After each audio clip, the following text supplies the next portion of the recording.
বন্ধুসকল, এই rapidly changing পৃথিৱীখনৰ ভৱিষ্যত কাৰোবাৰ হাতত আছে যদি তেওঁ হ'ল জেন জেড। আচলতে এই জেন জেডনো হয় কি? বন্ধুসকল, জেনেৰেশ্যন জেড শ্বৰ্টলি জেন জেড 1997 চনৰ পৰা 2012 চনৰ ভিতৰত জন্মগ্ৰহণ কৰাসকলক বুজায়। মই এটা আৰ্টিকলত পঢ়িবলৈ পাইছিলোঁ যে আজি বিশ্বৰ জনসংখ্যাৰ প্ৰায় 30% জেন জেড আৰু 2025 চনৰ ভিতৰত 27% কৰ্মশক্তি জেন জেড হ'ব বুলি কল্পনা কৰা হৈছে।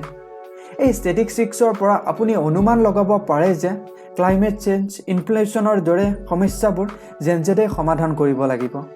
কিন্তু এই বৃদ্ধি পোৱা দলটোৱে ইতিমধ্যে অসমতাপূৰ্ণ মাত্ৰাত নিবনুৱা সমস্যাৰ সন্মুখীন হৈছে, যাৰ হাৰ তেওঁলোকৰ বেবী বুমাৰ, জেন এক্স আৰু মিলেনিয়েল সমকক্ষতকৈ দুগুণ বেছি। দ্য ষ্টেটিষ্টিক্স আৰ এলাৰ্মিং ডেট প্ৰায় 70% জেন জেডে কোনোবা নহয় কোনোবা ধৰণৰ হতাশা বা উদ্বেগত ভুগিছে। বন্ধুসকল, হয়তো প্ৰেম আৰু মমতাৰ দৰে মূল্যবোধৰ ক্ষয়ক্ষতি হোৱা, দ্ৰুতগতিত পৰিৱৰ্তিত সমাজৰ পৰিৱেশে জেন জেডৰ মাজলৈ মানসিক স্বাস্থ্যৰ সমস্যা লৈ আহিছে। মাত্ৰ 45% জেন জেডে নিজৰ মানসিক স্বাস্থ্যক ভাল বুলি গণ্য কৰে, যিটো বেবী বুমাৰ মানে আমাৰ ককা আইতাৰ সৈতে একেবাৰে বিপৰীত, যিয়ে উৎকৃষ্ট 70% মানসিক সুস্থতাৰ কথা কয়। বন্ধুসকল, এই প্ৰজন্মৰ বাবে আৰ্থিক সুৰক্ষা আন এক ডাঙৰ চিন্তা। বিশেষজ্ঞসকলে ভৱিষ্যতবাণী কৰিছে যে জেন জেডৰ বহুতেই হয়তো কেতিয়াও হোম অনাৰশ্বিপ লাভ নকৰিব। এতিয়া প্ৰশ্নটো হ'ল যে এনে প্ৰযুক্তিগত উন্নতি আৰু সামাজিক প্ৰগতিৰে ধন্য প্ৰজন্ম এটাক কেনেকৈ ডিপ্ৰেশ্যন, ইনচিকিউৰিটি আৰু লেক অফ পাৰ্পাছৰ দৰে বিষয়বোৰে যুঁজোতা কৰিব পাৰে। বন্ধুসকল, ইয়াৰ উত্তৰটো হয়তো এই প্ৰযুক্তিগত উন্নতিৰ মাজতেই নিহিত হৈ আছে।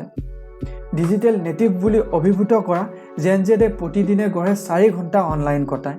ইয়াৰ উপৰিও 38% লোকে নিজৰ ডিভাইচত আৰু অধিক সময় কটায়।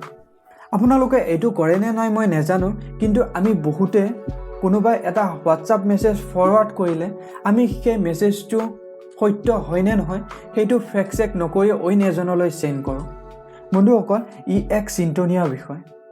ছ'চিয়েল মিডিয়াৰ এনেকুৱা কিছুমান বিৰোধী তথ্য অহৰহ সংস্পৰ্শলৈ আহি এক শূন্যবাদী মনোভাৱৰ জন্ম দিয়ে।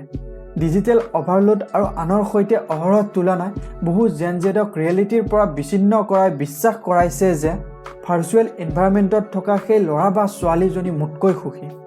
তেওঁলোকৰ হাতৰ মুঠিৰ উপলব্ধ তথ্যৰ অতিশয় পৰিমাণে এই অস্তিত্ব সংকট আৰু অধিক ভয়াৱহ কৰি তোলে, যাৰ ফলত কল্পকাহিনীৰ পৰা সত্যক পৃথক কৰাটো আৰু অৰ্থপূৰ্ণ সিদ্ধান্ত লোৱাটো কঠিন হৈ পৰে।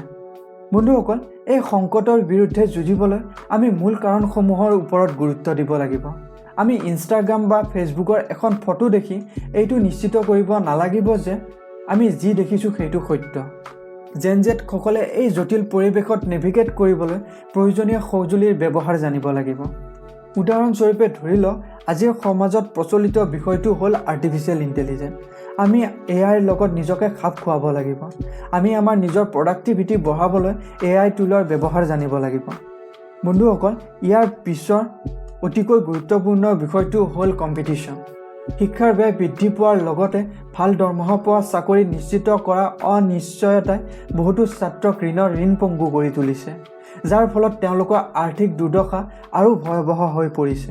বন্ধুসকল, ইয়াৰ উপৰিও হোমলেণ্ড ৰাইটছ আৰু ইকনমিক ফ্ৰীডমৰ দৰে পৰম্পৰাগত মাইলৰ খুঁটি লাভ কৰাৰ ক্ষমতাত জেন জেডৰ মানসিক ক্ষতি কম নোহোৱা বুলি ক'ব নোৱাৰি।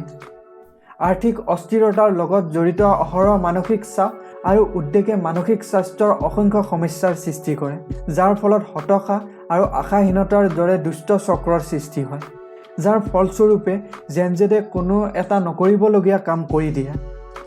বন্ধুসকল, এই সংকটৰ সৈতে ফেচ কৰিবলৈ সাহসী আৰু উদ্ভাৱনীমূলক সমাধানৰ অতিকৈ প্ৰয়োজন। এতিয়া কথাটো হ'ল যে নীতি নিৰ্ধাৰণ কৰাসকলে নৱপ্ৰজন্মৰ বাবে স্থিতিশীলতা আৰু নিৰাপত্তা প্ৰদান কৰা ভাল দৰমহা পোৱা চাকৰি সুযোগ সৃষ্টিত অগ্ৰাধিকাৰ দিব লাগিব।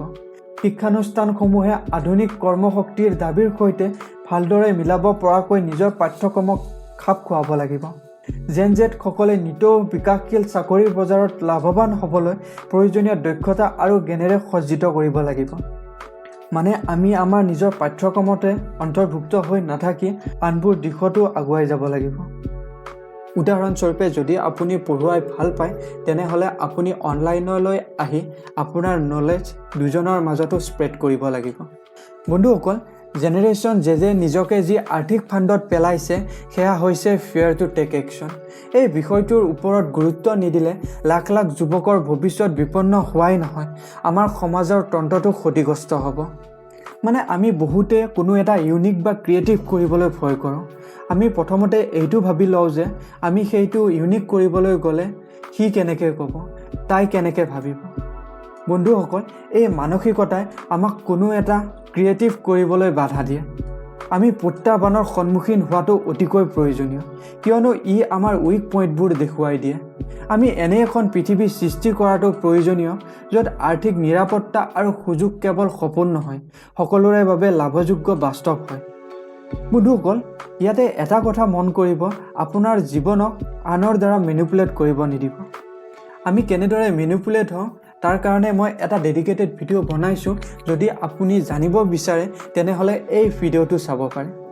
বন্ধুসকল, অৱশেষত জেন জেডে লাইফ লং লাৰ্ণিঙৰ মানসিকতাক আঁকোৱালি ল'ব লাগিব। এই কথা স্বীকাৰ কৰিব লাগিব যে সফলতাৰ বাবে প্ৰয়োজনীয় দক্ষতা আৰু জ্ঞান স্থিৰ নহয়, বৰঞ্চ ই সদায় পৰিৱৰ্তনশীল।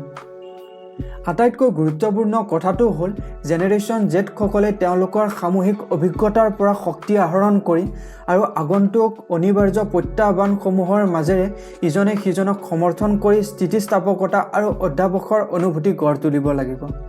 কাৰণ ঐক্য আৰু ভাগ বতৰাৰ উদ্দেশ্যৰ দ্বাৰাহে এই প্ৰজন্মই নিজৰ ওপৰত জাপি দিয়া সীমাবদ্ধতাক অতিক্ৰম কৰি নিজৰ আৰু সামগ্ৰিকভাৱে সমাজৰ বাবে এক উন্নত ভৱিষ্যত গঢ় তুলিব পাৰিব। বন্ধুসকল, এই বিষয়ে আপোনাৰ কি অপিনিয়ন? আপোনাৰ অপিনিয়ন নিশ্চয় কমেণ্ট কৰি জনাব। আজিলৈকে বাৰু ইমানতে সামৰিছোঁ। আকৌ লগ পাম অইন এটা ভিডিঅ'ত। তেতিয়ালৈকে বাই, জয় হিন্দ, জয় আই অসম।